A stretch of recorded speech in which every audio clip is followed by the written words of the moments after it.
তোমরা তিস্তা নদী কে কে দেখেছো বলো তো? আমি জানো তো কোনোদিনও দেখিনি। আমি কিন্তু এদিকে এসেছি, মানে আমি কালিম্পংয়ের সাইডটাই ফার্স্ট টাইম যাচ্ছি। আর আমি দার্জিলিংয়ের সাইডে 3বার এসেছি, বাট এই রোড হয়ে যাওয়া হয়নি তো, যার জন্য তিস্তা কখনো নিজের চোখের সামনে এইভাবে দেখিনি। আমার না ভীষণ ভালো লাগছিল জলগুলো দেখে, মানে পাহাড়ি জল প্লাস একটু নীলচে টাইপের। আমার যে কি ভীষণ ভালো লাগছিল। আমার বরকে আমি বলেছিলাম, আর এই জায়গাটা দেখো, এই জায়গাটা পুরো মনে হচ্ছে না একটা বাইরের দেশের কোনো জায়গা।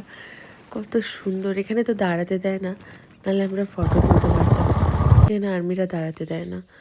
তারপরে আমরা চলে গেছিলাম পানপুর দিকে। প্রথমে তো ভুল করে ডুয়ার্সের রাস্তা ধরেছিলাম, তারপর আবার ঘুরে এসে পানপুর রাস্তা। পানপুর রাস্তা কতটা রিস্কি দেখো, প্রচণ্ড রিস্কি রাস্তা ছিল। আর কিছু প্রফেশনাল রাইডার্স যারা কিছুটা রাস্তায় গিয়ে আবার ব্যাক করে গেছে, কিন্তু ওনারা যেখান থেকে ব্যাক করেছে সেখান থেকেই আবার ভালো রাস্তা, একটু যদি সাহস করে উঠতে পারতো তাহলে ভালো রাস্তা পেয়ে যেত। যাই হোক, আমরা উঠে গেছিলাম। আর দৃশ্যগুলো দেখো আশেপাশে, কি ভালো লাগছে দেখতে। মানে আমার ধারণা ছিল না যে কালিম্পংয়ের সাইডটাও এত সুন্দর। এখন তো দেখছি ওই সাইডটার অফবিট প্লেসগুলোই বেশি ভালো লাগে।